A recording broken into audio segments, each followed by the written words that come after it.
Bien, bonjour chers collègues, bienvenue à vous. Je vous propose qu'on démarre cette session de la réunion de notre sous-commission. Comme d'habitude, le premier point de l'ordre du jour porte sur l'ordre du jour. Y a-t-il des modifications sur le projet de l'ordre du jour de notre réunion? Je n'en vois pas. Je considère que l'ordre du jour est donc validé. Deuxième point, communication de la présidence. Comme d'habitude encore, je vous rappelle que notre réunion est publique et retransmise en direct sur Internet. Durant cette réunion, l'interprétation est assurée en allemand, anglais, français, italien, grec, espagnol, portugais, lituanien, hongrois, polonais, slovaque et roumain. Enfin, la plénière a adopté lors de sa dernière session 3 résolutions d'urgence consacrées à, premièrement, à la menace de crimes de guerre, la multiplication des violences du droit international et la situation des droits de l'homme à El Obeid au Soudan, aux persécutions en cours contre les chrétiens au Nigeria et notamment le massacre dans le village de Kawel, et à l'enlèvement, la conversion forcée et le mariage précoce de Maria Shabazz et la protection des filles au Pakistan. Troisième point de l'ordre du jour, communication de la présidence concernant les décisions des coordinateurs, conformément à l'article 200 du règlement intérieur. Les comptes rendus finaux des décisions de la réunion des coordinateurs de la sous-commission droit du 24 juin 2026 ont été téléchargés sur le site intranet de la sous-commission avec les autres documents de ces réunions. Les décisions seront jointes au procès-verbal de la réunion d'aujourd'hui et en l'absence d'objection, les décisions sont considérées comme approuvées. Enfin, adoption du procès-verbal. Le procès-verbal de notre réunion du 22-23 juin a été circulé en amont de cette réunion. S'il n'y a pas d'objection, il sera réputé adopté. Venons-en maintenant à notre point numéro 5. Chers collègues, nous commencerons cette journée de réunion avec un atelier sur le contrôle humain et le système militaire assisté par l'IA. Risques pour les droits de l'homme, responsabilités et options politiques pour l'Union européenne. Cet atelier est organisé conjointement avec la Commission pour la sécurité et la défense. Donc je suis vraiment très heureux d'accueillir sa présidente, Madame Marie-Agnes STRACK-ZIMMERMANN. Bienvenue, chers collègues, merci d'être là. Les armes assistées par l'IA se développent extrêmement rapidement, ce qui, sans encadrement ou garantie adéquate, peut avoir de très graves conséquences sur le respect des droits de l'homme dans le monde entier. Conséquences que nous observons déjà malheureusement dans de nombreux conflits à travers le monde et sujets qui méritent donc toute notre attention. C'est la raison pour laquelle nous avons décidé de commander une recherche sur cette question, entre autres en appui à notre rapport d'initiative sur les défis en matière de droits de l'homme posés par l'intelligence artificielle qui sera discuté à la suite de cet atelier. Nous sommes connectés en ligne avec l'auteur de l'étude préparée pour la discussion d'aujourd'hui, basée en Australie, Madame Netta, GOUSSAC, chercheuse principale associée à l'Institut international de recherche sur la paix de Stockholm et conseillère principale Lexbridge. Bienvenue à vous. Nous avons également invité deux autres expertes sur le domaine. Premièrement, Madame Katrina MANSON, journaliste et auteure d'un livre récent sur le projet Maven, le programme d'intelligence artificielle phare du Pentagone.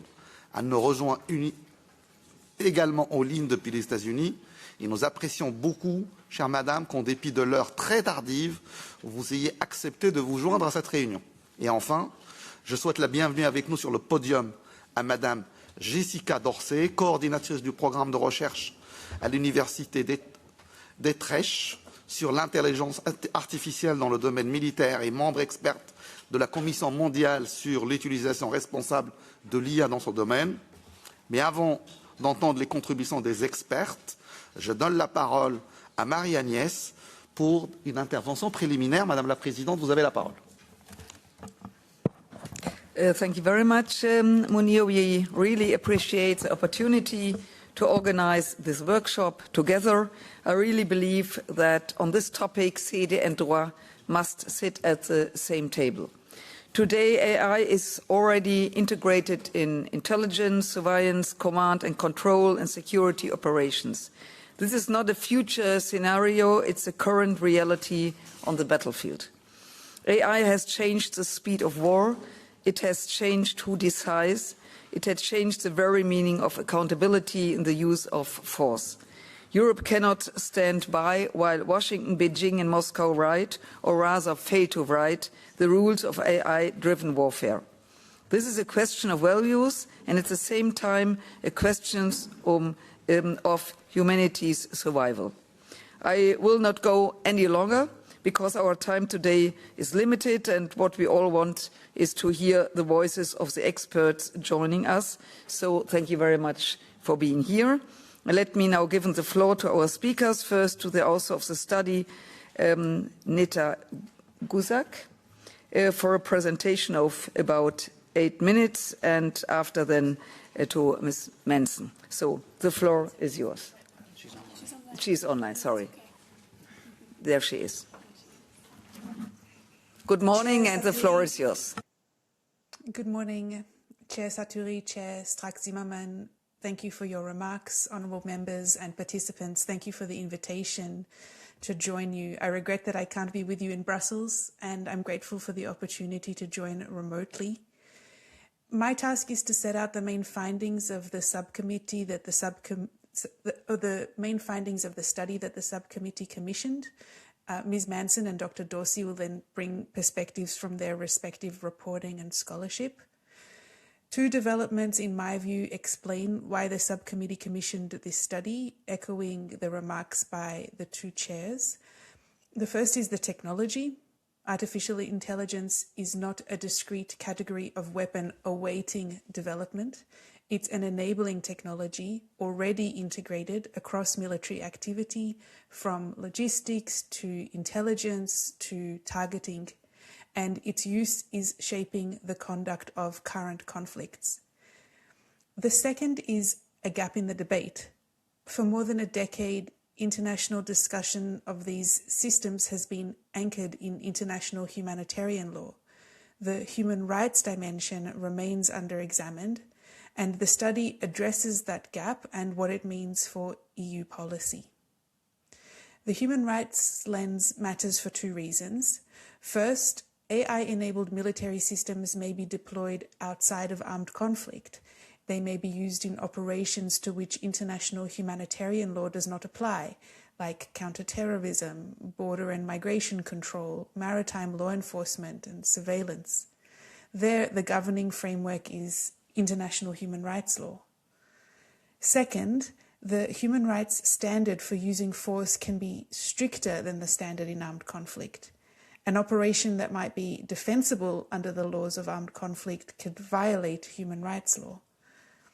Predictive and target recommendation systems can readily fall short of the human rights law requirements of necessity, imminence, and proportionality, especially where their outputs influence decisions to use force. And disparate accuracy in AI systems can translate into disparate and even discriminatory exposure to the use of force, deprivation of liberty, and intrusive surveillance. Meaningful human control has become the organizing concept of the international policy debate on autonomous weapons and, more recently, AI in the military domain. It runs through more than a decade of discussions at the UN and through the EU Parliament's own resolutions. Across the various formulations over the years, three terms recur: control, oversight, and judgment. They're frequently used interchangeably, but the study treats them as distinct. Control is exercised within a system, oversight sits outside it, and in reviews and authorizations, and judgment is the reasoning that the law presupposes. The study gives the concept of human control operational content, identifying 5 elements. Systems must be predictable and reliable. Operators must understand both the system and the situation. Operations must be constrained in time, in space, and in task. Humans must retain a real capacity to intervene.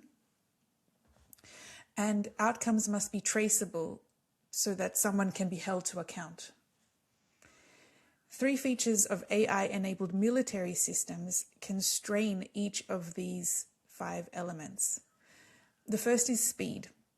AI is valued precisely because it turns sensor data into outputs like target nominations, recommended courses of action at scale and at speed.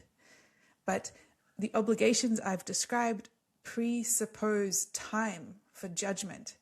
Speed that outruns that time can make these obligations impossible to discharge. The second reason is automation bias. People tend to defer to machine outputs, even when those outputs are wrong. So human-in-the-loop type safeguards can be weak precisely under the kinds of time pressure where they matter the most. And the third reason is algorithmic opacity. Modern machine learning systems produce outputs whose internal logic is not readily intelligible, and that makes control harder to exercise in the moment and afterwards harder to investigate what went wrong, attribute responsibility, and provide victims with a remedy. The study examines the principal mechanisms for reacting when something goes wrong. Individual criminal responsibility, for example, presupposes an identifiable person acting with intent and with knowledge.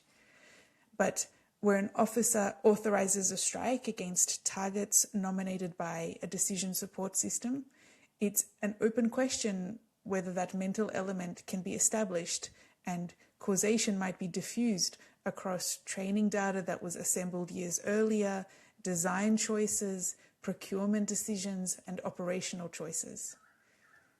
State responsibility is in principle better suited to harms of this diffuse character. It requires no proof of mental state, and a state that deploys a system with insufficient testing, weak safeguards, or no provision for investigation might be held responsible regardless of whether any specific responsible individual can be identified.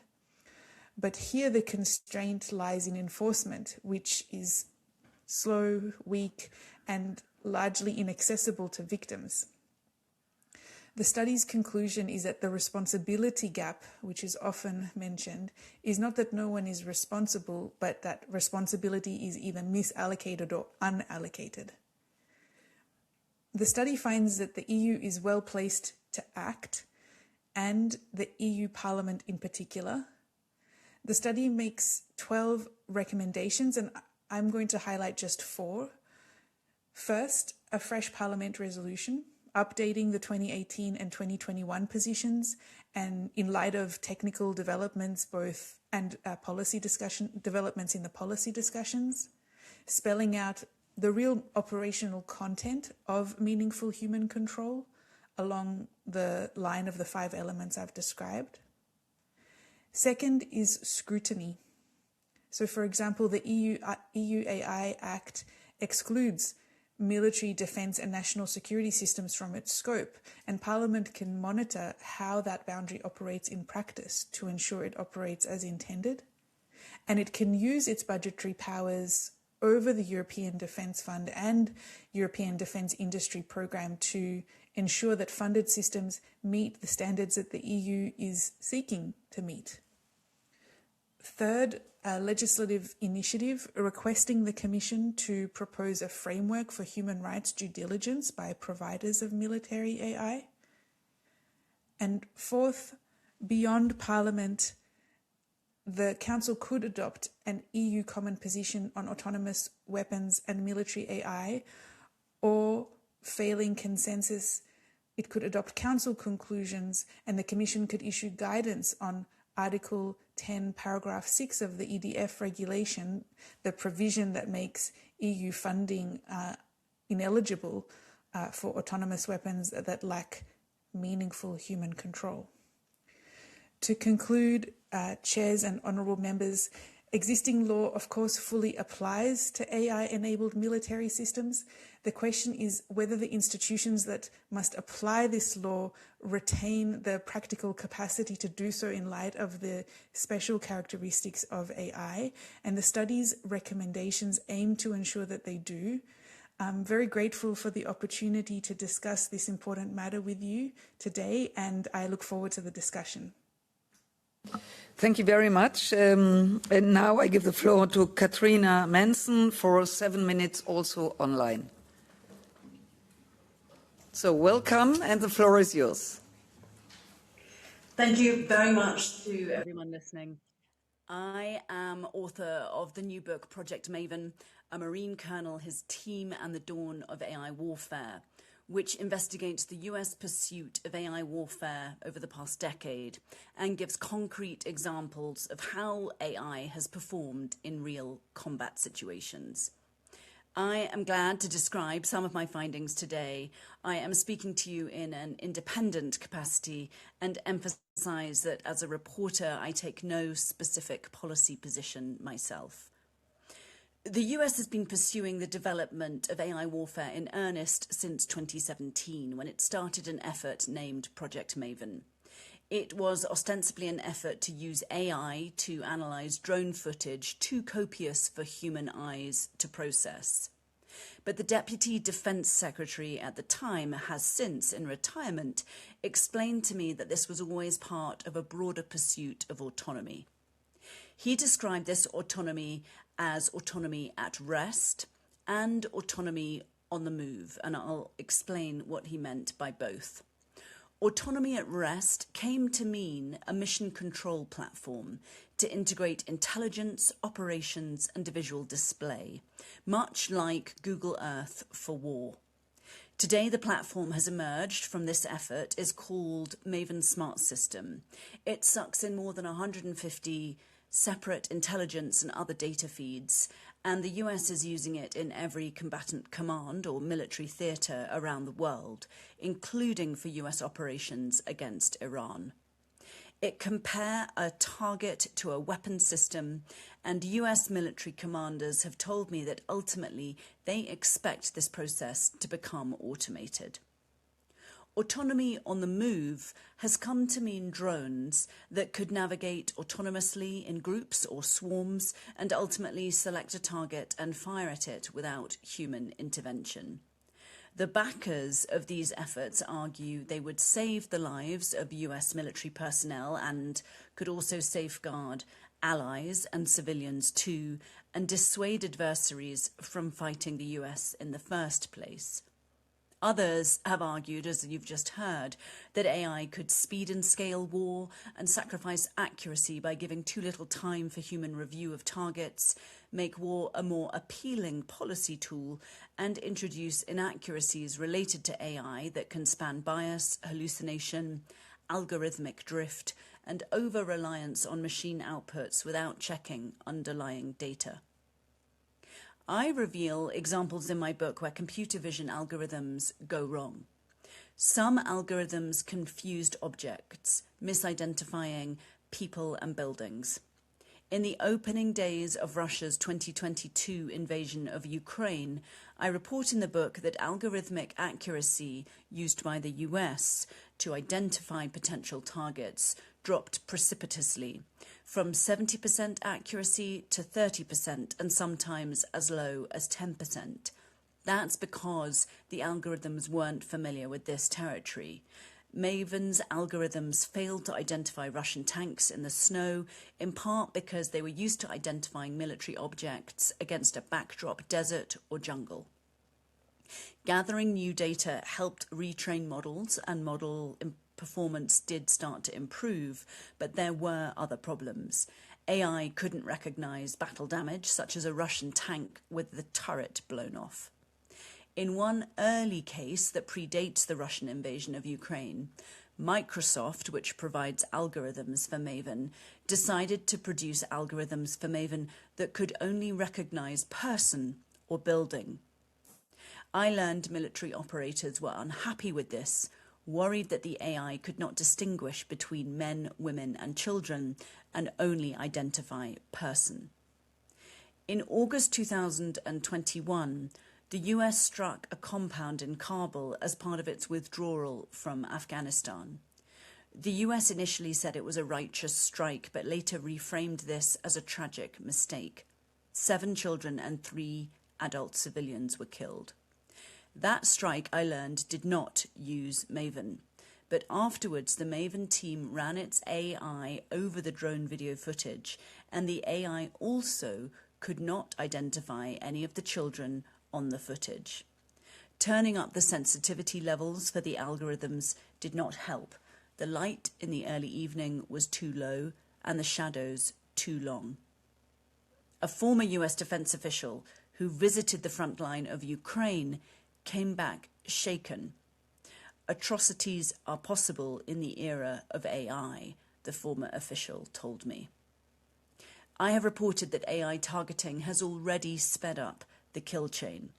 With the integration of computer vision into Maven Smart System, I learned the US can now hit 1,000 targets in a day, up from under 100 targets before. With the addition of large language models to speed up other processes, including intelligence and admin, the US can now potentially hit 5,000 targets a day, I was told. Some military ethicists within the US system worry about the potential gamification of war. The pursuit of autonomy, autonomy on the move, has come with technological challenges.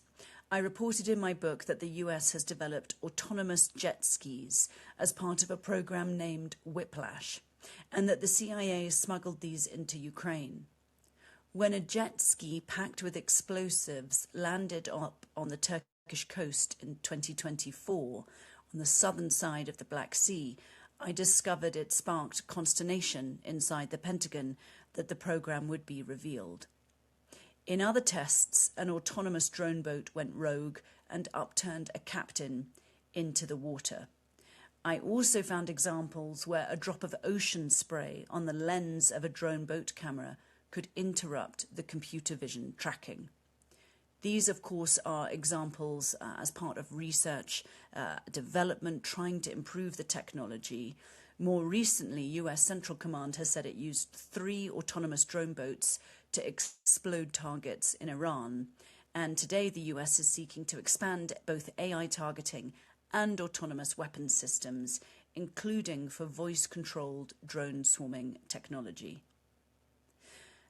I recently reported on a non-public Pentagon document known as the Joint Targeting Doctrine 360 that I wanted to draw your attention to in light of the discussion of meaningful human control, which is not the standard that the US military uses. The document includes, it was most recently updated in April 2026, and the document I discovered includes an entirely new chapter that foresees a time where AI will initiate actions in war, not humans. Humans under this system would only monitor, rather than current human-in-the-loop systems in which humans initiate actions, according to this doctrine document. This would mark a significant departure for US doctrine and for the future of war. The US doctrine argues that the speed of future warfare, along with US adversaries' own advances in AI, may require the adoption of, quote, completely autonomous systems. The same US doctrinal document came with warnings. It says there is a need to exercise caution to avoid over-reliance on AI output without human oversight. And the new US targeting doctrine also says that the risk of relying on AI for autonomy poses serious moral and legal dilemmas and requires the establishment of unambiguous ethical guidelines to mitigate concerns with AI-enhanced decisions. My understanding is that those guidelines are currently being revised and not yet public. Thank you, Katrina. Thank you very much. And finally, now the floor is for Jessica DORSEY for 7 minutes. Thank you very much to the Chair, SATOURI, and STRACK-ZIMMERMANN for hosting us here today and for all of you for being here. It's a pleasure to join Katrina MANSON and Netta GOUSSAC in this important and timely discussion. My thanks as well to Netta for her comprehensive study on this topic and to Katrina for Project Maven, which is an incredibly detailed and eye-opening account of how AI is already reshaping contemporary military operations. I echo much of what these brilliant women have already highlighted, and I hope to build out from their insights. As we've heard AI is no longer the future of warfare alone. It is increasingly being integrated into intelligence analysis, target identification, prioritization, logistics, and battlefield decision support today. AI is not only changing the weapons we use, it is changing how military decisions themselves are made. Against this backdrop, I would like to complement the perspectives we've already heard by offering 3 observations that I hope are useful by traversing both human rights law and international humanitarian law perspectives. As Netta mentioned, much of the discussion around autonomous weapons and AI in warfare has naturally focused on the application of IHL during armed conflict, but human rights law continues to provide an essential framework for transparency, accountability, democratic oversight, and the protection of human dignity alongside it. AI raises questions not only about how force is used, but also about how decisions are made, how they're scrutinized, and ultimately how people are held to account. I hope these observations will also help frame our discussion with you afterwards. The first observation is that the conversation is no longer, nor should it be, limited to autonomous weapons. Much of the public debate has understandably focused on fully autonomous weapons, the so-called killer robots, or weapons once activated that can select and engage a target without human intervention. But many of the systems currently being fielded are not fully autonomous at all. They are the AI-enabled decision support systems that are built to assist humans in gathering data, identifying objects, analyzing intelligence, generating and prioritizing targets, or coming up with planned courses of action. These systems often technically leave the final decision to a human operator, yet that does not mean the legal or ethical questions disappear. International humanitarian law, and more broadly, the protection of fundamental human rights, is built upon the exercise of qualitative human judgment, not merely human presence or blindingly accepting a computer's recommendation. Understanding this is crucial to understanding where the risks and opportunities lie. If AI systems shape what information decision makers see, how they see it, and how they interpret uncertainty, or which options appear most persuasive, then they are also shaping the judgments upon which the legal obligations ultimately depend. Therefore, the main area of focus ought to be whether the whether humans retain the time, authority, information, and institutional conditions necessary to exercise appropriate levels of human contextual legal judgment. The second observation is that AI can create what I have elsewhere called the illusion of precision. Katrina talks about the possibility of gamification of warfare, which we need to absolutely wrestle with. Additionally, AI systems frequently produce confidence scores, probabilities, rankings, and highly sophisticated visualizations. These outputs can create a perception of certainty, neutrality, and objectivity. But technological precision is not the same as legal precision. We heard from Katrina about how the accuracies of these algorithms can vary greatly. But even if, and this is a big if, we get much improved technology, greater computational accuracy does not necessarily translate into greater protection for civilians or better respect for the right to life. Determining whether an operation complies with IHL requires contextual assessments that cannot simply be reduced to numerical or algorithmically calculated outputs. Distinguishing between combatants and civilians, for example, taking precautions to avoid civilian harm, determining military necessity versus anticipated civilian harm in proportionality assessments, and constantly changing battlefield conditions are part of that qualitative judgment. Indeed, there's a risk that quantification itself can obscure rather than illuminate the uncertainty inherent in these decisions. The elements of speed and scale complicate these issues greatly. One consequence is that we're beginning to confuse computable information with legally relevant information. This is first and foremost a governance challenge rather than being just a technological one. My third observation, and perhaps, at least in my view, the most important one, is that accountability begins long before deployment. When we discuss accountability, we often think about investigations after harm has occurred, and those mechanisms remain essential. But many of the decisions that determine whether military AI will be used responsibly have already been made months or even years earlier. investment in research and development, planning decisions, design choices, procurement choices, training data, system architecture, testing, evaluation, verification, and validation, the assumptions that we embed into optimization objectives. All of these shape how systems will perform long before they're ever deployed. For that reason, I increasingly think we should understand accountability more broadly, not only assigning legal responsibility after harm occurs, but as ensuring that those making decisions throughout the life cycle of military AI systems can explain, justify, and where necessary, revise those decisions to avoid or minimize harm in subsequent operations. Accountability is therefore not an endpoint. It's a continuous process. That continuous process is what allows institutions to identify risks early, prevent foreseeable harm where possible, and provide meaningful scrutiny when decisions affect people's lives. So what might this mean for you as members of the European Parliament? I would suggest 4 practical questions for you to think about and to ask. The first, when we're discussing military AI, we need to think beyond autonomous weapons. Ask how AI is influencing military decision-making across the entire targeting process and broader operational life cycle. Second, ask for evidence, not assumptions, particularly where claims are made that AI will improve compliance with IHL or human rights, or reduce risks to civilians. When governments or companies claim that AI improves precision or reduces civilian harm, Parliament should ask, compared to what? Under what conditions? What evidence supports that claim? Third, please scrutinize investment, procurement, acquisition, and development, and not only deployment. Governance is often discussed as something that happens once a capability exists. In reality, many of those consequential governance choices are made long before, during procurement, and finalized once systems enter operational service. Finally, I ask that you remember when we talk about responsible AI, it is not simply about keeping a human nominally involved. It's about responsibility by design.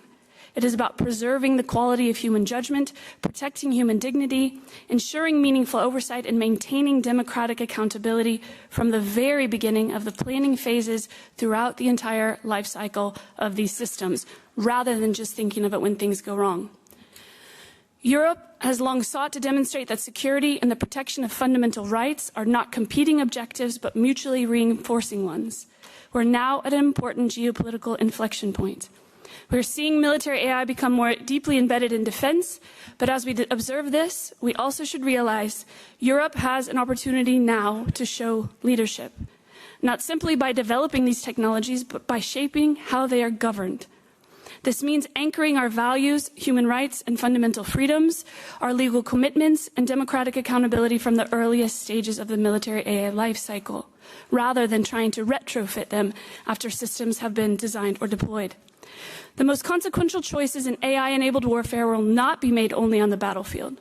They will be made in investor boardrooms, across research agendas, procurement decisions, oversight mechanisms, and the governance frameworks we establish today. Those choices will shape not only how military AI systems perform, but how effectively they protect civilians and fundamental rights, what kind of military decision-making they encourage, and ultimately, what kind of Europe we want to defend. Thank you.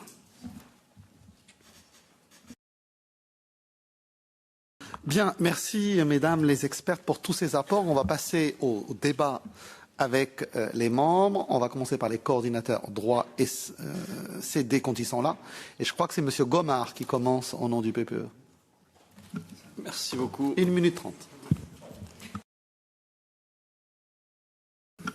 Thank you for your insights. We have heard that military AI is already a reality, while the AI Act does not apply to military systems. In this context, is the European Union falling behind on an issue that has major implications for human rights? As these technologies are increasingly used in military operations, what concrete steps should the EU take to guarantee accountability and preserve meaningful human control over the use of force? This meeting confirms the urgent need for a SEDE report on defense AI, which I have been calling for over the past few months. Our committee cannot remain a spectator when the next MFF does not at this stage identify this is a strategic priority. We must start preparing today for what will become one of the key pillars of the next war. Thank you. Merci, Monsieur Gomard. Monsieur Galère. Non. Hein? Ah non. So quickly. Non. Ok. No. J'ai compris. Que vous étiez pas loin de là où était assise Isabelle. Je pensais que vous parliez dans ce temps-là. Donc on va passer au groupe socialiste. Sven Mikser et puis Nacho. 1 minute 30. Yes, thank you. Thank you very much for the presentations. Obviously, there are very important legal and moral implications that have to be taken into account when we consider the future of the AI-powered weapon systems and data analysis and so on. When it comes to assessing the accuracy and the quality of AI-powered systems, we cannot only take into consideration the absolute safety or accuracy, but we have to assess it against the alternatives, so non-AI powered or non-digital or analog solutions, and also ask the question of whether they are more or less accurate and more or less safe than the alternatives, I think. But obviously it's more difficult, or it's easier in banking, for example, than it is when human lives are at stake. But my question about what was referred to as gamification of war. It also has implications on a strategic level, because obviously the AI-powered war lowers, because it reduces it not only improves the lethality, but it also reduces the risk to one's own servicemen and women, and that actually lowers the threshold of taking the political decision to use force. And also the same actually happens with the extreme speed of data processing. It also lowers the threshold of using force. Do you see this being reflected in the doctrine in the EU countries, but also elsewhere? The fact that actually it's easier to wage war because of the lower threat, lower risk to your own people. Merci. Nacho? Thank you. It's a very difficult balance and with a moral implication to maximize the human control on any kind of system used in war and to maximize effectivity from the military point of view. And at the extreme of this line is what our guests call tragic mistakes. And I'm recalling the case of the school girls in Iran. The problem is the narrative behind this illusion of accuracy, because apparently in the military system and the military defense ecosystem, they are selling to the public opinion this is a way to be more accurate and then to avoid tragic mistakes. And we don't know, as we are not experts, till what extent this is real or is just a narrative to cover the maximize the implication or the use of autonomous weapons. I would like to know from any of you what is your assessment, as my colleague from the PPE said, about the exclusion of the AI Act of the military aspect that apparently is going to be in some way reversed in the future. Your opinion on the idea of the United Nations of creating a legally binding agreement on globally regulate and ban lethal autonomous weapons, or at least to impose a moratorium. And regarding your proposals, Mrs. GOUSSAC, about the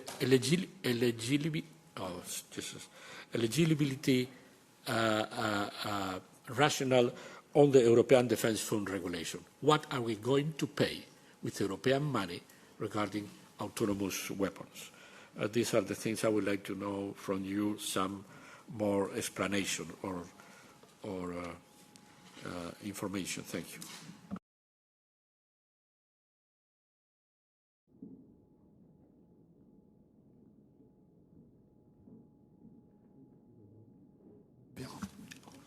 Pour le groupe vert, Katarina Vera.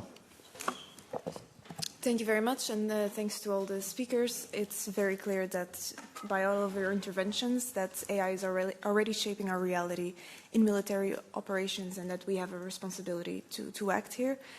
Something I'd like to highlight from the report that I don't think was mentioned until now was the use of Israel's military AI-assisted targeting systems, such as Lavender and Where's Daddy, which led to the mass generation of 37,000 human targets with virtually no human oversight.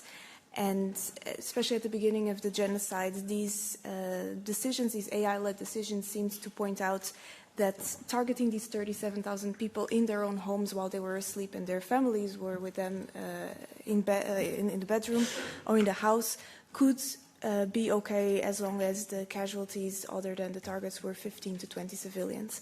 And what I want to say with this is that this is a catastrophic automated violation of humanitarian law and something that we need to pay a lot of attention with concrete cases and concrete examples. It also shows, as your interventions did, that our international legal frameworks that were developed before these technologies are struggling to address with the new challenges in decision-making and accountability, and they need to be updated and revised, and that's a tough pathway, but in which we all have a role to play. And here in the European Parliament, I do believe that we have a key role in ensuring robust democratic scrutiny, overseeing how the EU defence funding is used, demanding transparency, and helping shape this new international framework that is up to date to these technological advances. I thought the recommendations of the study were very interesting, and I'd like to specifically ask about recommendation number 4 when it comes to a framework requiring human rights due diligence by providers of AI. What more concretely, in more detail, would you expect the European Parliament and the European Commission to bring forward when it comes to human rights due diligence for AI? Thank you.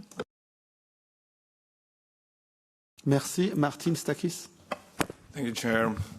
And thank you for your presentations. I have to say I fully agree about everything that was said, that autonomous weapon systems should be operated only under meaningful control of the humans. However, my question is how to persuade about that also the war criminal Putin, Xi Jinping, Kim Jong-un and others, because I think the arguments you presented here will carry not much weight to them. Thank you. Merci. Lynn Boylan. Thank you, Chair, and thanks to all of the witnesses and for their presentations. Really, really fascinating stuff. And I think that this question of AI-enabled weapons is one of the most profound moral questions of our time. And I think the answer to the question I would find is with the UN Secretary-General Antonio Guterres when he said there's no place for lethal autonomous weapon systems in our world, that machines that have the power and discretion to take human lives without human control should be prohibited by international law.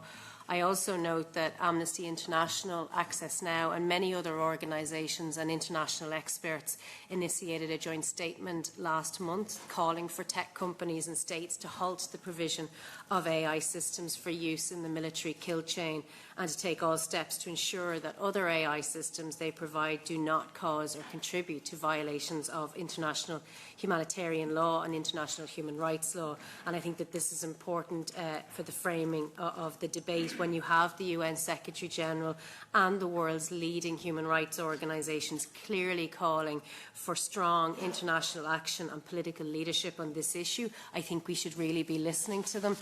I would also, as my colleague in the Greens has raised, I would like to ask the witnesses specifically about Israel's use of AI-enabled weapons, because we know multiple reports have demonstrated that Israel utilises AI at the targeting and repression of Palestinians in Gaza, and Palestine has been referred to as the laboratory for the field testing of these weapons. So do the witnesses agree that Europe and the United States are in fact profiting from the reprehensible use of AI against Palestinians? Alors, pour conclure le tour des coordinateurs, je donne la parole à Hans Noof et ensuite les experts vont répondre et on pourra faire un deuxième tour de prise de parole pour les collègues qui le souhaitent. Allez-y. Vielen Dank. Ich werde Deutsch sprechen. Ich werde Deutsch sprechen, auch aus dem Grund, dass die Themen, die Sie hier aufgebracht haben, außerordentlich komplex sind und alte Fragen betreffen, nämlich die Fragen von Krieg, Macht und Moral. Ich habe auch weniger eine konkrete Frage an Sie als ein paar Beobachtungen, die Sie aber natürlich auch zu einer Stellungnahme veranlassen können. Zum einen geht es ja auch militärisch betrachtet um das Thema der Abschreckung, also eines neuen Instrumentes von Abschreckung, von Deterrence, wobei mir ein wesentlicher Unterschied darin zu bestehen scheint, in Abgrenzung zu den Atomwaffen, dass bei den Atomwaffen niemand sie wirklich einsetzen will. Während bei den KI- oder AI-gestützten Systemen offenbar eine hohe Bereitschaft besteht, sie einzusetzen. Und in der Ukraine findet das ja gegenwärtig schon statt. Und der Punkt, auf den ich zu sprechen kommen möchte, betrifft die Rolle von Privatunternehmen, insbesondere US-amerikanischen Hightech-Konzernen in diesem Zusammenhang, denn wir wissen, dass sie es sind, die Entwicklung hier entscheidend vorantreiben. In der Ukraine ist es vor allen Dingen Palantir, das die Möglichkeit eben hat, hier seine Datenanalyse-Systeme unter Realbedingungen einzusetzen, zu erproben und auf diese Art und Weise eben einen entscheidenden Entwicklungsvorsprung zu erlangen. Die Frage, die sich mit Blick auf die von Ihnen aufgeworfenen Kategorien aus meiner Sicht ergibt, ist, welche Möglichkeiten haben wir denn überhaupt, das hier zugrunde liegende Verhältnis, nämlich das, was gerne als Public-Private Partnership beschrieben wird, also die Tatsache, dass immer mehr Macht, immer mehr Zuständigkeit auch bei Privatunternehmen liegt, wie wir das überhaupt in den Griff bekommen können. Das internationale Recht, das Völkerrecht zeichnet sich ja bekanntlich dadurch aus, dass es zwar moralische Kategorien aufstellen kann, faktisch aber machtlos ist. Wie wollen wir unter den gegebenen Bedingungen in den USA, nämlich dass die treibenden Kräfte Privatunternehmen sind, das überhaupt in den Griff bekommen? Vielen Dank. Bien, je vais donc donner la parole aux experts pour répondre. On va commencer par Madame GOUSSAC dans l'ordre de tout à l'heure et vous avez 5 minutes chacune pour répondre.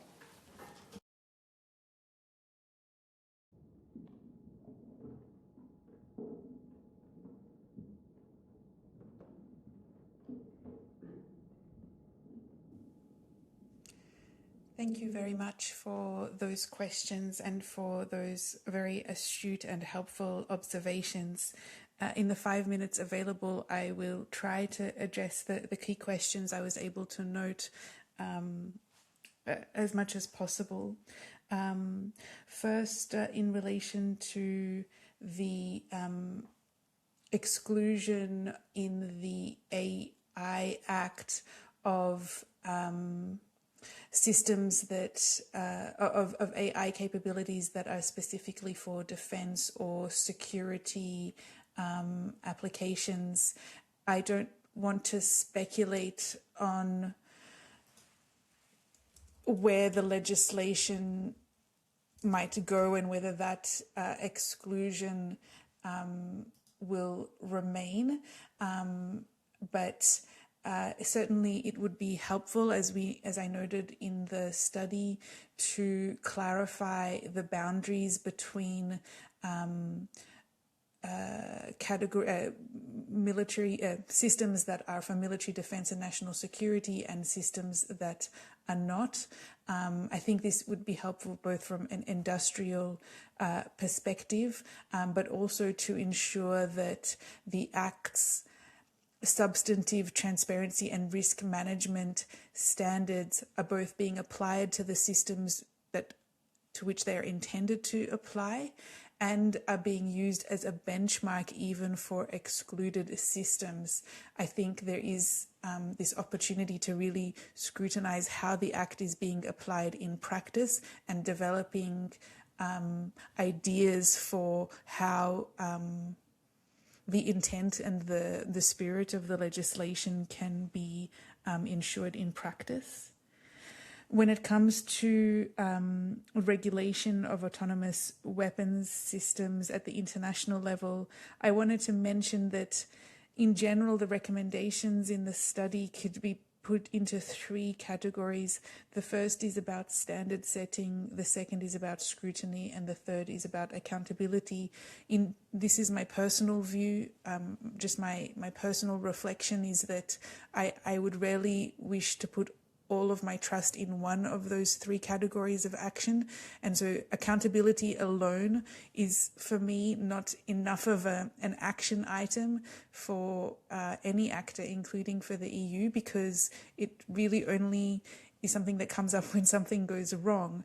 But standard setting and scrutiny over the implementation of those standards can have a market effect on preventing things from going wrong. So at the international level, of course, the EU has been a significant voice in calls for the regulation of autonomous weapon systems, the specific regulation beyond existing international humanitarian law. I think then at the EU and at the national level among EU countries, the positions are more mixed.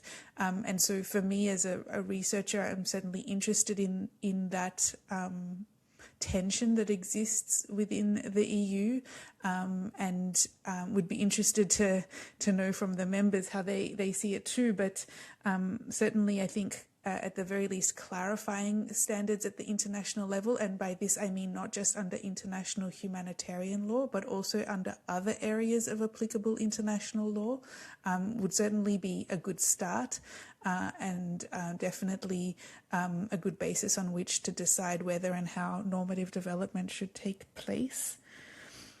On the EDF, the question regarding eligibility for funding, again, this is an example of a tension, right? Because, of course, there is a desire to, it's a very evident desire to accelerate defence industrial activity within the EU, and AI-enabled military systems and systems with autonomous functions are part of that push.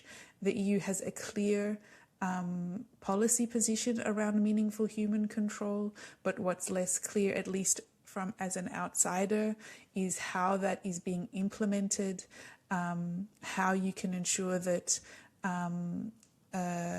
that requirement is both clarified and strengthened through a clearer understanding of what it requires, clearer screening obligations, both at the procurement stage and later in the operational and the commissioning phases of systems, and transparency and reporting duties as well. The final point I can address, and hopefully I've not run out of time, is just in relation to the number of members who mentioned Israel's use of AI in its conflict with Hamas recently in Gaza. I don't want to make a comment on the legality or otherwise of the behavior but of this use of AI, but certainly from an EU perspective, I think it demonstrates the findings of the report around speed and opacity, and also automation bias. So certainly very starkly illustrates the risks associated with the use of AI from an international humanitarian law perspective, but also from a human rights perspective. I think in terms of how to react to that from a regulatory perspective in the EU, it's that's where the report's recommendations are sort of trying to land, because I think the risks are clear and very clearly demonstrated by recent conflicts, but what's less clear is exactly how to prevent that kind of system from being developed, how to prevent it from being adopted, how to ensure that systems that are adopted are used appropriately, and how to ensure accountability when things like this go wrong. The report does address the accountability. There was a specific question regarding the role of the private sector. The report does address the accountability and responsibility of private sector actors. but this is much less, I don't know, it's much less clear, and it's much more challenging to react to from an international law perspective. I don't know if I could resolve it neatly in the report, but at least there is some content there to try to at least identify the fact that you cannot rely on existing international law measures alone in order to ensure responsibility and accountability, and specific research and study into the other available mechanisms might be useful here. Thank you. Merci beaucoup. Je vais donner la parole à Madame Manson.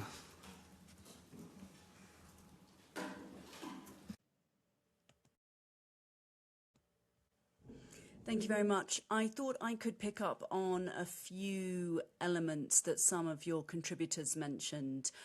One contributor mentioned Minab, the school in Iran that was struck on the opening day of US operations against Iran.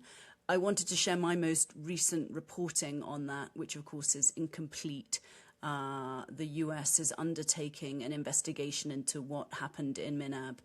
And my latest reporting is that it was submitted, the report was submitted in April, and it is currently under review at US Central Command.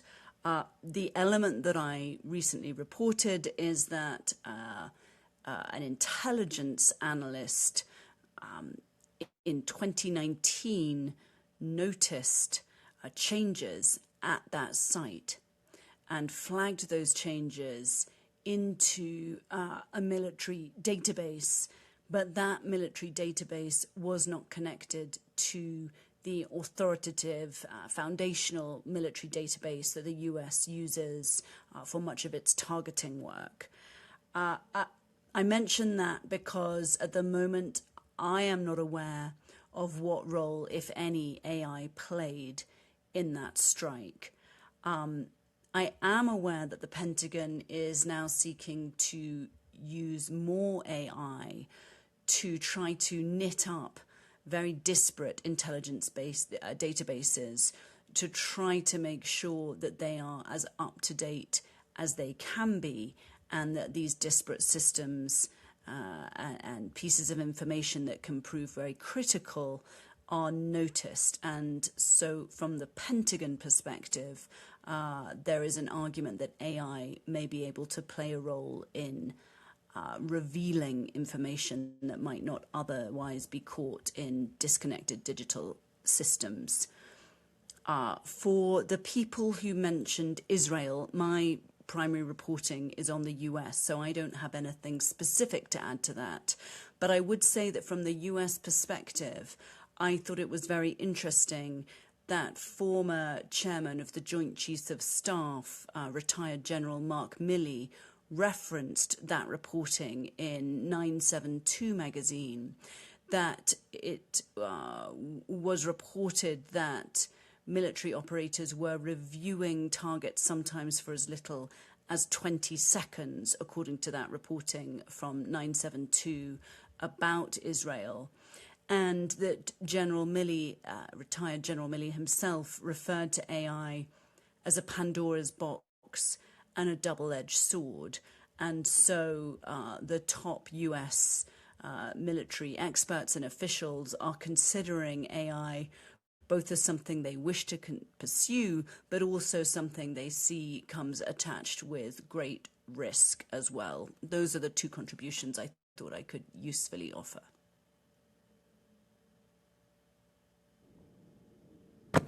Merci. Madame Dorsey, allez-y. C'est à vous. Thanks very much. I have so many things to say about this, so I'll try to keep it organized and address some of the comments in turn. First, starting off with conversations around the IDF use, I think it's very important to think about using these case studies as far as what we know in the public domain about how these systems are, again, shaping the way decisions are made. Design choices that are made, excuse me, to quantify certain variables, to think that law can be coded in, and to anchor civilian harm levels at what has been reported sometimes in proportionality assessments, that for one low-level target that there would be 15 to 20 civilians accepted. That is a very poor reading of what the law requires. In fact, it eschews, it avoids, it skips over obligations to take precautions in attack and the duty of constant care to avoid or to any extent minimize civilian harm prior to moving into a proportionality assessment. And what I think is part and parcel of how AI fits into this and how this sort of interacts with the legal framework, and I wrote about it and I couldn't leave the stage without doing the ultimate academic flex. I just read a book about this kind of stuff. I did a deep dive into the IDF's reported use on these systems and what they are doing to legal assessments. And I think that what comes out of this, what's really actually quite enlightening, and why I co-direct something called the Realities of Algorithmic Warfare research projects rather than sort of the promises or the, one day AI may do this. Well, what is it doing right now? And I think wrestling with these kinds of things, not only the IDF use, the reported use at enormous time compression, the speed and scale is what we see. And, this is sort of against the backdrop of, again, that precision narrative, the idea that these are the most technologically advanced militaries in the world, using some of the most technologically advanced munitions, systems, etc. But it's very difficult to see the visual evidence of what Gaza looks like right now, because if we're talking about precision in warfare, we can't accept that at face value unless we mean that we're destroying precisely everything. And I think that we need to wrestle with what speed and scale looks like on the ground. Fast forward to more recent discussions about MINOB, the conflict in Iran, the use by the United States, the Israel conflict starting in 2023. We were looking at unprecedented numbers of generated targets, and then now we're even to a scale it's just very difficult to comprehend. The U.S. itself, CENTCOM, has acknowledged in the first 96 hours to have hit 5,000 targets. I mean, I'm a lawyer, so I don't love math, but doing the math on that really shows that there's just not enough time. I don't know how it's, that you can build in enough judgment to verify and validate each of those targets. And then that leads to continuous incidents of civilian harm. MINOB is one of many, of hundreds, right? I think we rightly need to talk about MINOB, but it is, again, it's often written off as sort of a tragic mistake. That's the term that they use, and it is tragic. But mistake implicates that it was something that couldn't have been prevented. But the idea, of course, leaning on extraordinarily good reporting by Katrina and others regarding the fact that these outdated satellite images had been available to be updated and were updated, but then didn't propagate through a system that might have been used. That is problematic. And the idea is if you don't focus on what your legal obligations require you to do as far as precautions are concerned, then these are the outcomes that we're going to see. We're going to see, unfortunately, many more MINOBs. And I think that this is not in line with what we in Europe understand as fundamental freedoms and human rights. So I want to kind of set that as a background. I think this echoes maybe and links into some other comments I'd like to make. It's not all new what we're talking about today. The last time I had the honor of being in this building and maybe even in the same room, I presented in 2017 a report I wrote on the use of armed drones. And during this particular discussion as well, at that point we were talking about the effects of the physical distancing, the remoteness in warfare. And this goes to the questions about lowering the threshold of violence or the lowering the threshold to go to war. And that was, 9 years ago, also one of the main concerns. And we're seeing the exact same thing now, not only just with the physical distancing, but a new layer of distance that I also write about, the psychological distancing. We're farming out our decision-making, our cognitive processes to machines, and we are prioritizing speed and scale. And oftentimes when I engage with military actors or operators who are interested in acquiring this stuff, I think there are many reasons why acquisition of these systems is important militarily. often at the center of the reasoning is the speed. You know, what used to take years now takes weeks. What used to take weeks now takes seconds, right? And I think then we need to interrogate, well, what are we doing with that extra time? What you've won back in time, are you using that to make other choices, to generate more targets, to maximize lethality? Or are you using it to carry out your legal obligations, which are to take precautions in attack, to verify and validate that that's part of a military compound and not an elementary school with more than 120 children inside of it. And I think that just kind of highlights these problems that we've had over the last several decades haven't gone away. They've just become exacerbated. The ICRC put out a 2024 challenges report, and I cite it so often I already know the page number on pages 7 and 8. They highlight this sort of as a bifurcated issue. It is a erosion of the protective mechanisms that are built into the law by political choices that actors in these conflict zones are making to minimize who counts as a civilian and maximize who might count as a combatant, or to interpret law to the very minimal floor rather than using a more robust, good faith reading of it. These are then exacerbated by these new technologies that we're seeing integrated into warfare. I think that links into the role of private companies question. I think we need to be wrestling with that. I think that came from the German colleague. I think we're seeing a shift afoot, right? The role of US companies has been quite prominent and will continue to be prominent if we allow it to be prominent. This is contract law. We are entering into, at the national level, contracts with particular companies like Palantir, Anduril, others, and we are creating lock-in. We are creating these kinds of agreements. I just want to empower people to realize this is a choice we are making. We're seeing, though, and this is where I want to identify that this is that geopolitical shift that's afoot, and I think it offers opportunities in the European context. I see a sea change happening on this side of the ocean, and as an American and Dutch citizen, I have a very interesting perspective, I think, of kind of being insider, outsider on both sides. But I think what we're seeing is that this shift is trying to move us away from dependencies on US tech and defense companies, more for a European first approach. And I think this is actually quite promising. And why I think that's promising, not just because if you create an alternative for Palantir's Maven Smart and you stamp a European flag on it, that's not good enough. I wouldn't say that those kind of technologies are what we need to build, the exact replication of them, but it offers the opportunity when we are building, and we are building various alternatives to these capabilities on the European continent, that we can build them with that responsible by design approach, you know, foregrounding and upstreaming our legal obligations, our considerations of ethics, this responsible by design from the very earliest planning stages. And this, again, leads to those opportunities for leadership, I think, from the European side of things. And I want to finally get to the last point about the rule of law.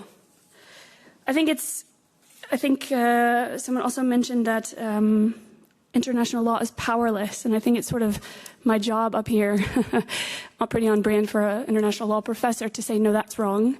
International law is not powerless. It's quite a robust tool, and I think we ought not to forget about that. We don't need to start from scratch. We have robust legal frameworks of human rights and international humanitarian law. They require, by law also, how we interpret the treaties is a robust, good faith reading of them based on the object and purpose of why those treaties were agreed to begin with. Going back to basics, I think we also ought not to forget on the European continent that, and this is the law professor and me quoting Louis Henkin, most states follow most international law most of the time. And I think that's really great. So again, we're not having to start from scratch. I think we need to ensure that we lead by example, by giving the robust reading that IHL requires, to preface precautions over proportionality, especially in design and development of these systems.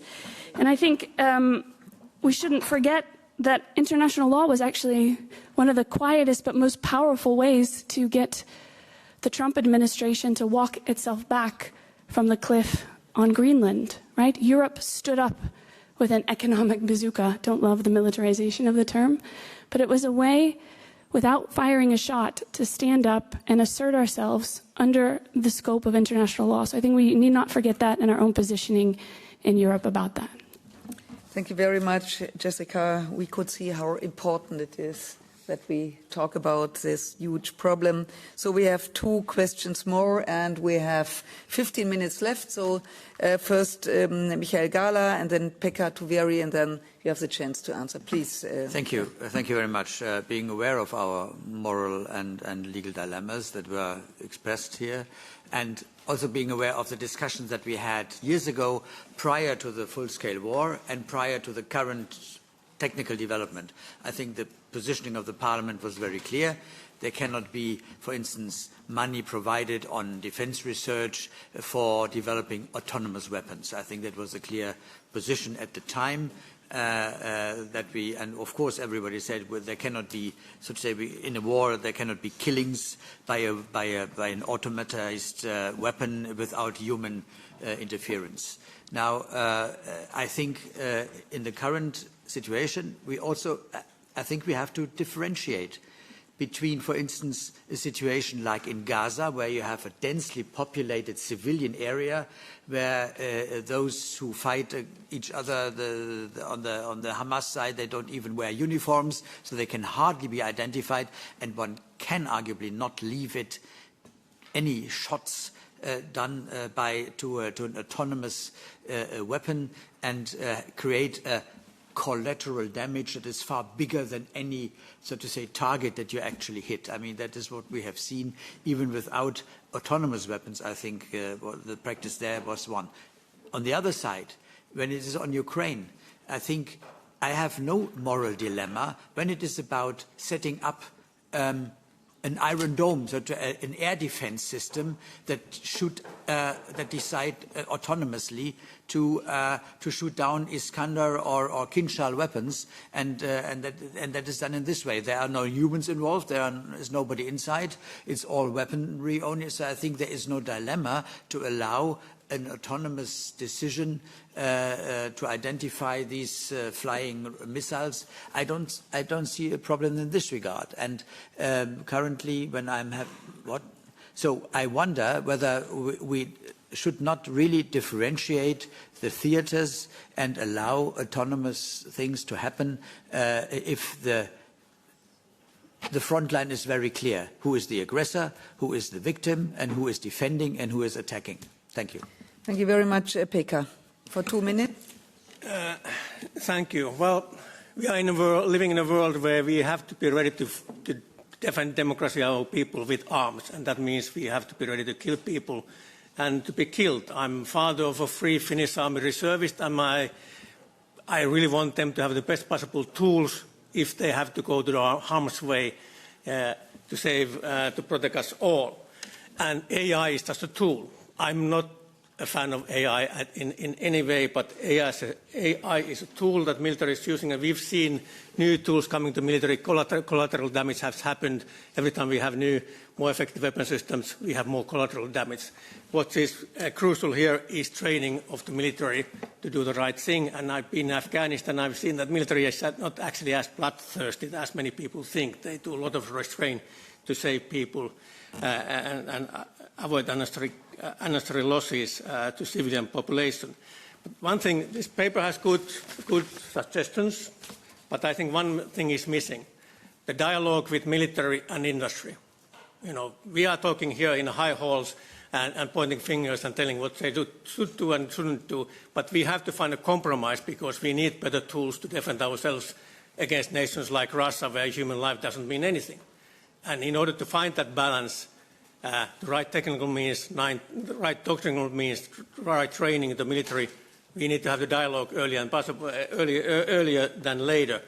And so, you know, what's your view? Should we have more dialogue with military and more dialogue with industry, so that we understand better each other's needs, so that the end result will be better? Thank you. Thank you very much. Netta, GOUSSAC, you have 2 minutes to answer, if you want.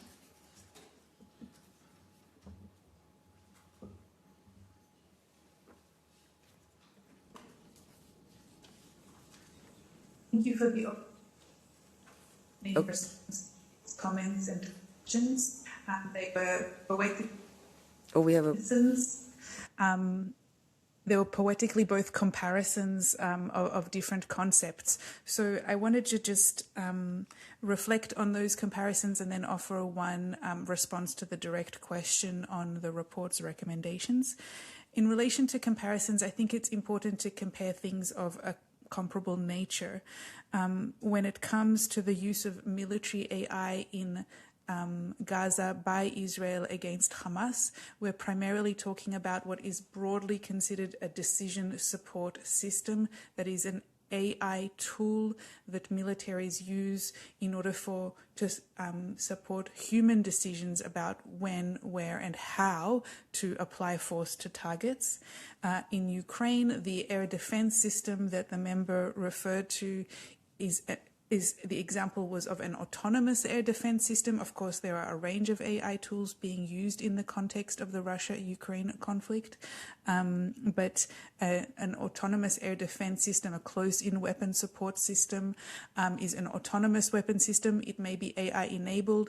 There is no person who is necessarily deciding exactly where, when to apply force to a target. These are similar but different technologies, which raise some same issues but also some distinct issues. And when it comes to the question of human control, which of course is relevant to both kinds of uses of AI in the military domain, the member very helpfully pointed out the exact kinds of constraints that differentiate between what you might say morally acceptable or legally acceptable uses and uses that fall below that standard.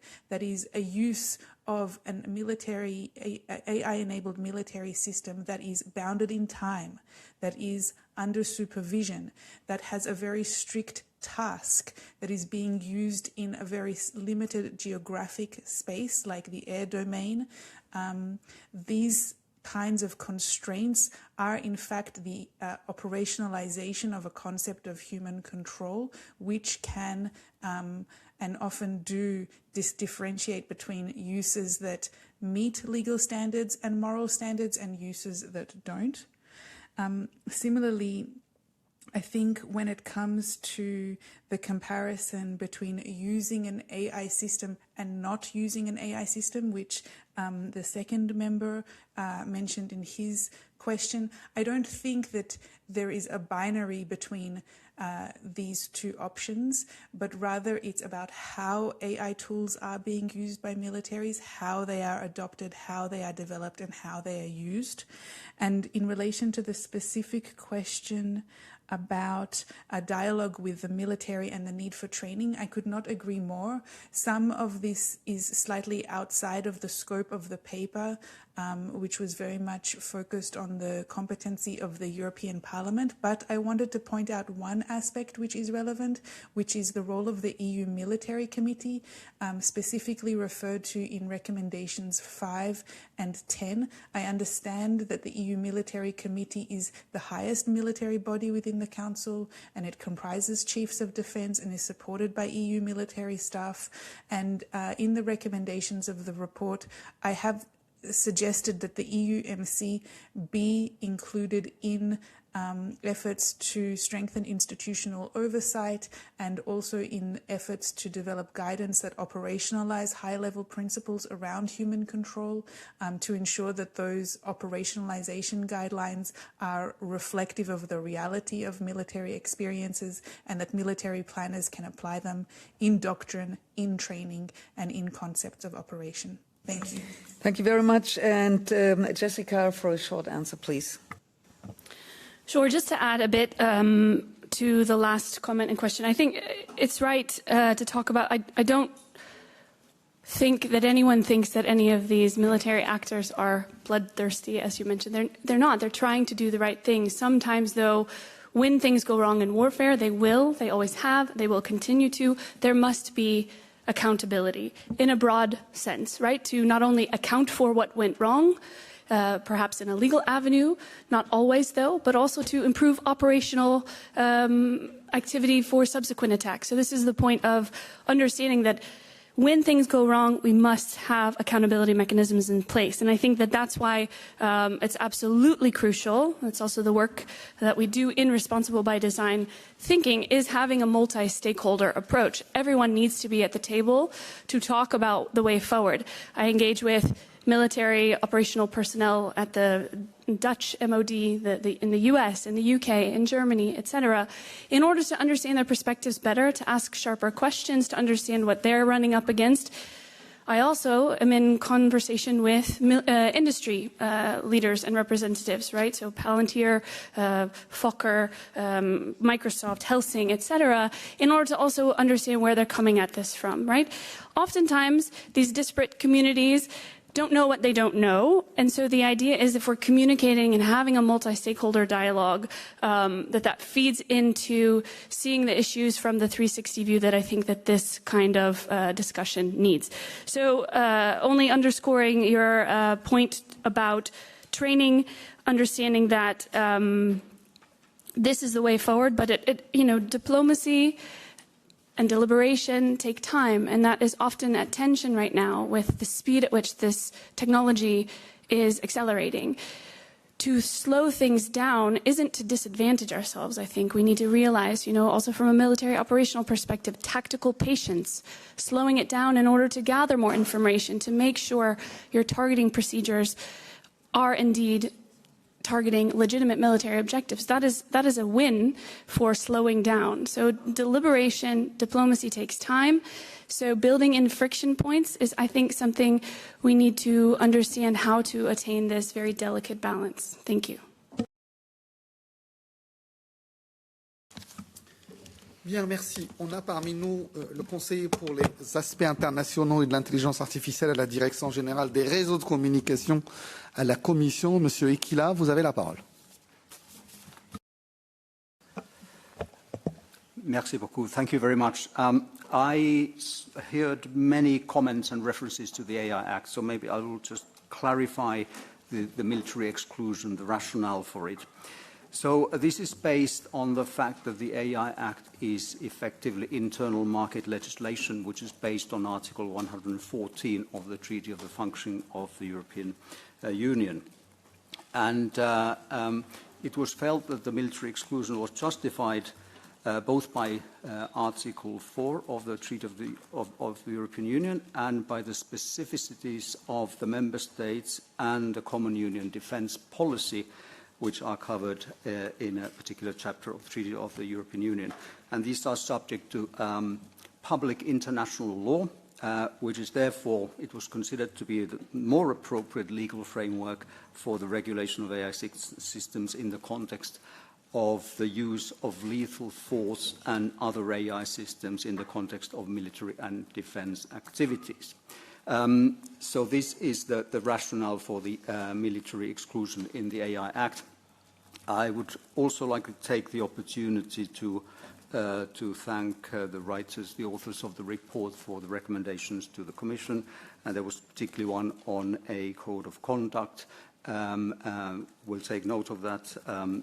We have noticed, however, that the code of practice we have published as implementation tools for the AI Act, they have actually attracted a lot of following, which shows that we do have actually influence in the international discussions. Thank you.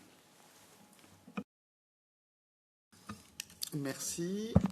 Monsieur Apostolov, responsable pour les questions liées à l'intelligence artificielle, à la division des droits de l'homme du SEAE, vous avez la parole.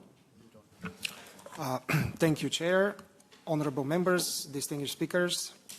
Thank you for the invitation and the very rich discussions today.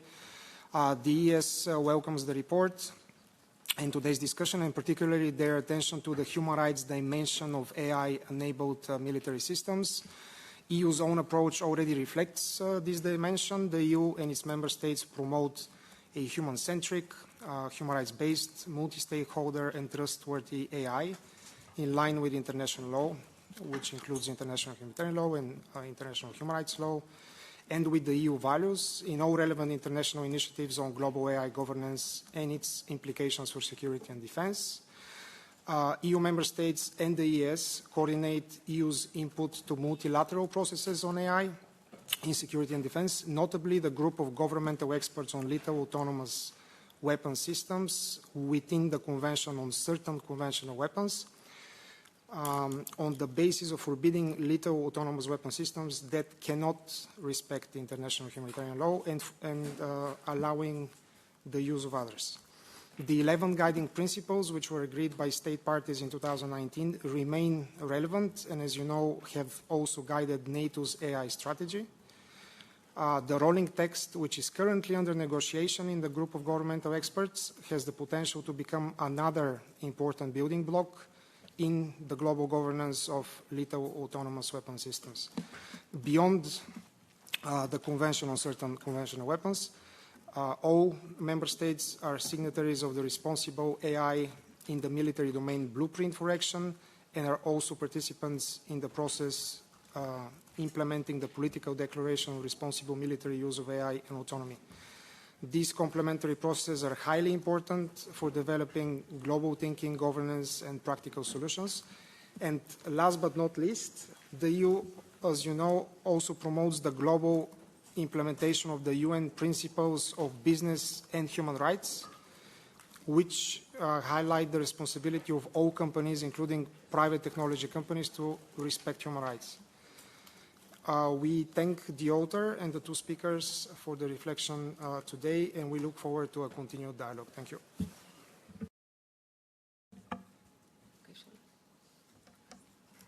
Marie-Agnes, avant que je puisse conclure, je te laisse la parole. Okay, thank you very much, colleagues, and thank you to our speakers for this really rich discussion, which leaves us with a lot to think about, and we will keep working on this. So thank you all for your time today, and please, colleagues from the SEDE, we have to run to 6Q2 for the vote on hybrid warfare INI. So thank you very much and have a good day.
please.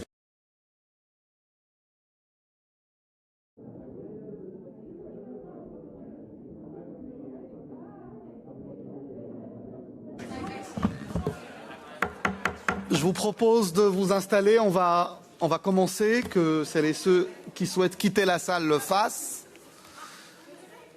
Et alors, pour poursuivre, après cette discussion importante et passionnante qu'on a eue, on a trouvé que le débouché naturel était de donner la parole à Nacho pour l'examen du projet de rapport sur justement les droits de l'homme et les difficultés, les défis posés par l'intelligence artificielle. Nacho, tu as la parole. Merci, plutôt naturel, puisqu'on continue en parlant de intelligence artificielle. Bon, I'm using English in this case. This initiative resolution is called Shaping the EU External Action to Address Challenges to Human Rights Posed by Artificial Intelligence. This is indeed the first AFET and DROI non-legislative report on artificial intelligence, and it's, in my opinion, a very timely report because anything related to the artificial intelligence is increasingly present and relevant for the daily life of our citizens. Every week we can read the news concerning, for example, armed conflict. We have been dealing with the issue extensively prior to this point, but also the artificial intelligence being used as a tool for strategic influence, economic competition, or foreign interference.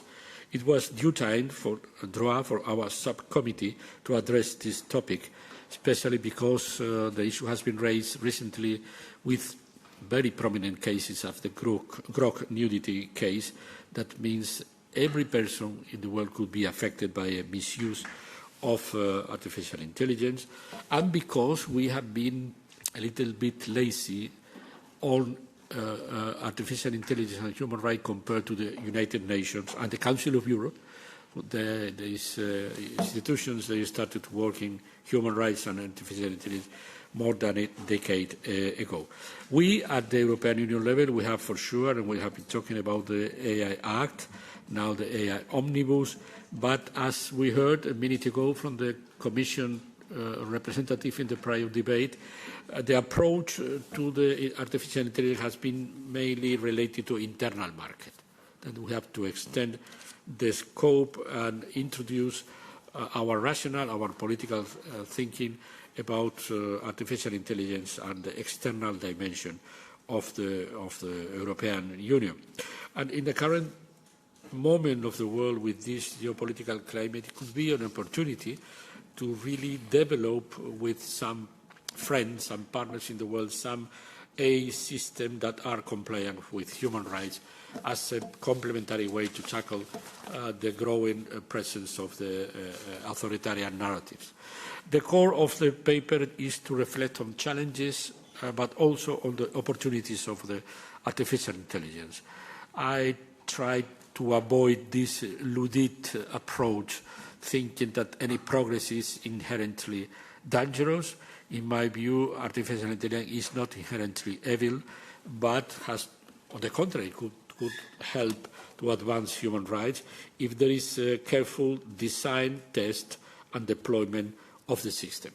The report is structured as follows. First, address general considerations, then list the main risk, and then some provisional proposal. Among the challenges to human rights posed by artificial intelligence is well known: data privacy and discrimination, surveillance, women's rights and gender equality, children's rights, migration, labour and environmental risk, transnational repression, business and human rights, and we talked recently automated weapon system. The report also addresses artificial intelligence and democracy and the role of artificial intelligence in electoral processes. And finally, some provisional proposals include an holistic strategy for the EU external action, to reinforcing the EU toolbox, the need to develop a strong and resilient European Union ecosystem that reduces strategic dependencies and reinforces strategic autonomy, maybe developing open source a system, supporting the United Nations and the Council of Europe, and calling for the United Nations effort to create a legally binding agreement to globally regulate the use of lethal autonomous weapons. I would like to thank my shadow fellow rapporteurs because I distribute to them what we call the long draft version, the working draft version, and we expect to start negotiation after the summer and vote the paper, if this is the case, to the end of the year. Thank you for your amendments and your improvements to this provisionally draft paper. Thank you. Merci Nacho. Je vais donc donner la parole au shadow rapporteur ou à leur représentant. Et j'imagine que c'est toi Isabelle qui parle au nom du shadow PPE. Tout à fait. Je me fais tout simplement sa voix. Donc Adriane Vasquez m'a demandé si je pouvais lire ces quelques lignes. Good morning. Thank you to the rapporteur, my fellow countryman Nacho Sanchez-Amor, for this draft report. My team and I have read it. There are elements we welcome and others we want to refine. Our approach to this file is simple: balance rights with technological development and safeguards with the needs of the 21st century digital economy, where the EU must move forward. We cannot ignore the new world of AI, but we cannot ignore its clear risks either. We will be tabling amendments accordingly. Thank you and have a good summer for all of you. From my side, I want only to add that I'm really looking forward to this report on a subject I consider of the utmost importance. So thank you very much, Nacho, for the work you have done and will be doing, and to all the shadow rapporteurs. Thank you. Merci Isabelle. Je n'ai pas vu le groupe ECR représenté, ni même le groupe Renew, je crois qu'il n'y a personne. Eh bien, je vais donner la parole à Katarina Vera pour le groupe Vert. Thank you very much, and thank you to the rapporteur for presenting the draft report and for the work that has gone into it. We are very welcoming the report as the Greens group, and we look forward to discussions with the political groups. Obviously, it's a timely contribution that wants to ensure that the technological innovation remains firmly grounded in the protection of fundamental rights, as it should be. And for us, AI must remain human-centered, transparent, and accountable, with human rights serving as the guiding principles to how the technologies are developed and then later used. From our perspective, I also like to point out that the environmental impact of AI deserves greater attention. The rapid expansion of AI infrastructure can bring increasingly energy and water consumption, as well as growing demand for critical raw materials. This is something we cannot ignore if we want to fuel the digital transition in a sustainable manner consistent to Europe's climate environmental objectives. Looking at the report, I really would like to highlight the importance of AI's impact on mental health, particularly for children and young people. It can bring real benefits, but also it can amplify misinformation, encourage harmful online behavior, and contribute to social isolation. And as the rapporteur said, there's also an angle to the impacts that it can have on our democracies. Also, another important point that I think will be well covered in the report is the fact that it is creating new forms of gender-based violence with deepfakes, image-based abuse, and online harassment. And it is increasingly being used to target women and girls. So we need stronger safeguards. Finally, I'd like to add that I really appreciate the trade angle also present in the report, the call for an export ban for AI-assisted mass surveillance to countries where they're likely to use this technology to violate human rights, but also the call to include AI in the dual-use regulation in the future. So I'm very excited to work on this after the summer and to work with the rapporteur and all the shadow rapporteurs to further strengthen the report. Thank you. Pour The Left, Isabel Serra Sánchez, vous avez la parole. Gracias, presidente. Bueno, con respecto al informe, en primer lugar agradecemos pues el enfoque, pero pensamos también que es importante en un contexto como en el que estamos, en una situación internacional como en la que estamos, de avance hacia régimen de guerra, de avance hacia pues una incertidumbre cada vez mayor, entre otras cosas porque Estados Unidos e Israel pues están siendo una amenaza al conjunto de la humanidad, poner nombre, ¿no? Cuando hablamos de inteligencia artificial, yo creo que es evidente, ¿no?, que la inteligencia artificial podría servir para garantizar los derechos humanos, para hacernos vivir mejor, para reducir el tiempo de trabajo, para todo lo que tiene que ver con el bienestar de las personas. Pero en este momento concreto estamos viendo situaciones tremendamente horrorosas. Quiero hablar concretamente de un sistema de inteligencia artificial que lleva poniendo en marcha Israel en los últimos años, que es el Lavender.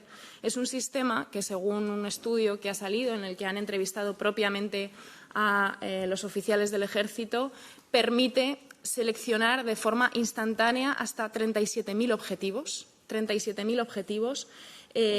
En apenas 20 segundos de revisión por parte de las personas, de los oficiales del ejército de Israel, y que ese sistema tiene una identificación de hasta 20 víctimas civiles como daños colaterales. Este es el sistema que está utilizando Israel en este momento para generar destrucción y masacre en Gaza, supongo que también en este contexto en Líbano, y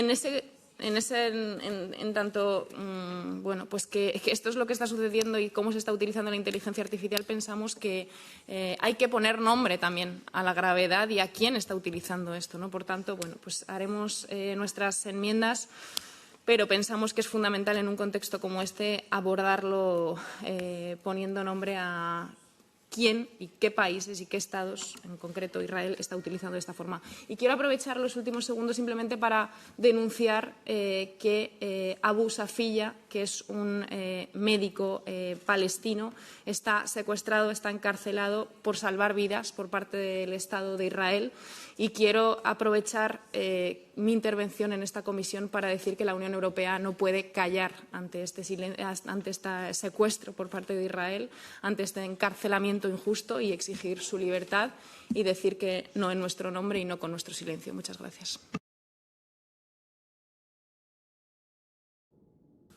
Merci, chers collègues. Je crois que le groupe ESN n'est pas représenté. Très bien. Je vais donner maintenant la parole à Monsieur Ikhila pour la Commission européenne. Vous avez la parole.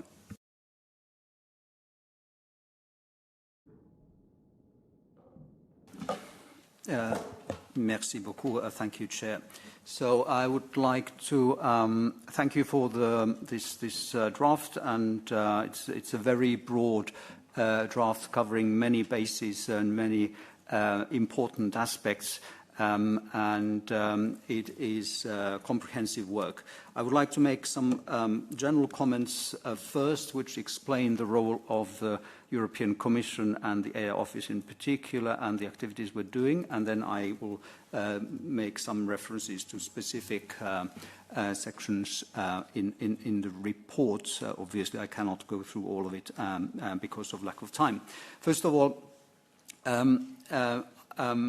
just a minor point on the definitions or use of terms. Talks about AI systems, just the terminological point. In many cases, it would be better to talk about AI systems and models, or just AI, because we make this distinction in the AI Act between AI systems and general-purpose AI models, and often what is referred to concerns models just as well, or even more. That's just a minor terminological point. Now, as regards then our international engagement, so we have very active international involvement, which is the external dimension of our internal policy, where we have union legislation, and that union legislation, an important element in our international engagement, also based on the fact that it is based on our values and based on our principles that are dear to us. We are part of all the international AI governance discussions that matter. We have been doing this for years now, so the Commission and the AI Office has a role and a seat in all these key discussions that are going on worldwide. In some cases, in the UN system, of course, our coordination is done by the EU delegations run by the External Action Service, and there the coordination often goes also beyond the EU member states, extending to like-minded countries. We want to advocate our values, our human-centric, trustworthy AI approach. This is a key aspect of our international engagement, and we want to ensure that any international outcomes, statements, documents, whatever, are aligned with our values and our AI approach.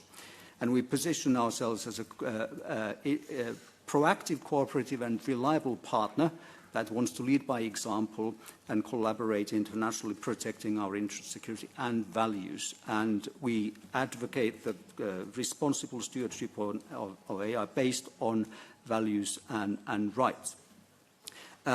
We have both bilateral and multilateral cooperation in all those forums where it matters. And we have noticed that we are a strong voice in the international discussions. We do get listened to. Other countries actively seek our views, want to hear our positions, want to know what we do, what position the EU is taking in this regard. I would just maybe highlight a couple of things. We do coordinate, of course, our positions also between the institutions. And as I said, the coordination also extends to countries, like-minded countries like Canada and Japan and so on. We are actively supporting the UN processes, the Global Digital Compact, so it's a global dialogue on AI governance, which took place last year, and the scientific panel. And we fought very hard to have our values represented in those texts, and that was not very easy in the UN context because, of course, most of the UN countries do not necessarily share our values, unfortunately. There was a reference to open source. I would just like to highlight that the Commission just published an open source strategy at the beginning of June, and that also includes a reference to using the EU Tech Business Offer as a way of propagating that, promoting open source, because that was quite strongly highlighted in the text. I would also like to mention that in all these interactions, the rights aspect is important. Just last week at the Global Dialogue, the EU statement made on behalf of the EU by the Director General of DG Connect in the Commission highlighted also the human rights aspect, which is, of course, the point of the report. Now, another thing that was highlighted in the report was the potential competitive advantage that trustworthy AI based on guardrails can bring. And we fully agree with that. In fact, there is this misconception, misguided notion that regulation hampers innovation. We reject that firmly. We think it is actually an advantage, and I think there is a growing consensus or growing voices, number of voices which show that some guardrails are necessary. And our third way, which is between the totalitarian approach of China and the no regulation approach of the US, has attracted a lot of attention and has been actively followed and adopted by South Korea, for example, whose legislation is very similar to ours. Brazil is basing its bill very closely to our regulation. So we have certainly a lot of goodwill and following and influence worldwide. So these are maybe the most important points that I wanted to make. I could go on much longer, but I think I've already exceeded my time. So just want to emphasize that we have very active international engagement. It is being followed. It is getting a lot of attention. Other countries actively seek our positions, want to know what we do, and want to coordinate with us. So we have a very significant voice in the world in the area of AI. Thank you.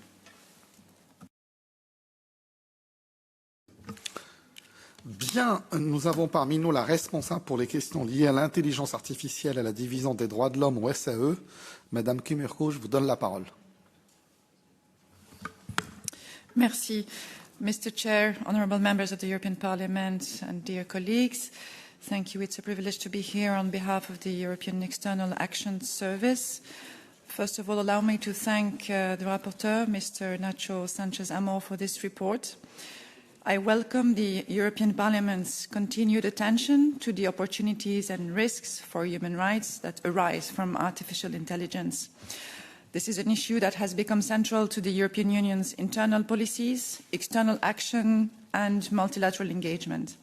And last week, precisely, the representatives of all United Nations member states gathered in Geneva for the first global dialogue on artificial intelligence governance. We welcome the establishment of the Global Dialogue on AI Governance at the UN level, as envisaged by the UN Global Digital Compact. This mechanism can help develop an inclusive approach to AI governance globally amplifying the voices of the global south in a discussion dominated by a few global powers. In this vein, the landmark meeting last week demonstrated that the governance of AI requires international cooperation grounded in international law and universal human rights, which we heard in the previous session indeed quite a lot. In Geneva, we promoted a multi-stakeholder approach to AI governance, and we reaffirmed the EU's commitment to a trustworthy AI that is, I quote, both human-centric and grounded in international human rights law, placing individuals, their dignity, rights, freedoms, and well-being at the center of AI development and deployment. Against this backdrop, the European Parliament's discussion could not be more timely. The report rightly stresses that human rights must remain at the center of artificial intelligence and that existing international human rights obligations continue to apply fully in the context of AI. It also rightly recognizes the broad spectrum of risks that AI systems may pose to fundamental rights, including risks to, indeed, like Mr. Rapporteur, you precisely reminded, some of them are privacy, data protection, the rights of the child, democracy, the rule of law, as well as algorithmic discrimination, mass surveillance, the suppression of dissent, gender-based violence, and transnational repression. These, in fact, are all concerns that we continue to raise during our diplomatic engagements. Through our international digital strategy, digital partnerships, digital dialogues, human rights dialogues at bilateral level, but also in multilateral fora like Geneva last week, we continue to reaffirm that human rights apply both offline and online. Artificial intelligence must be human-centric, grounded in international human rights law, and designed to serve people, not the other way around. Thank you.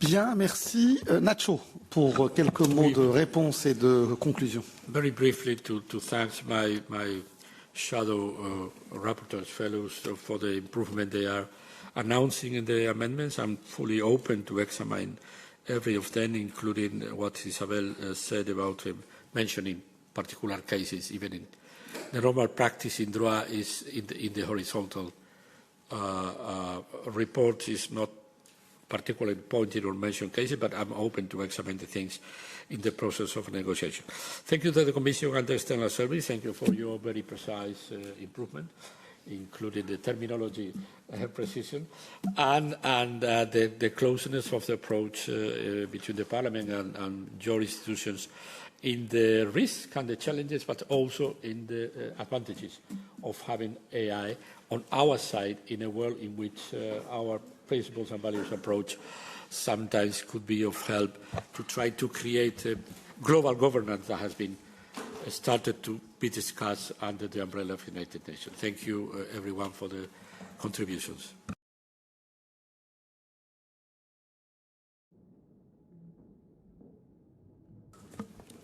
Très bien. Eh bien, à suivre, je suis persuadé que vous aurez un travail de synthèse et de négociation passionnant sur un sujet important. Eh bien, on est pile poil à l'heure pour le point d'après, juste quelques minutes pour accueillir nos invités au podium. Et Monsieur Assis Francisco est déjà présent, donc il a pris de l'avance.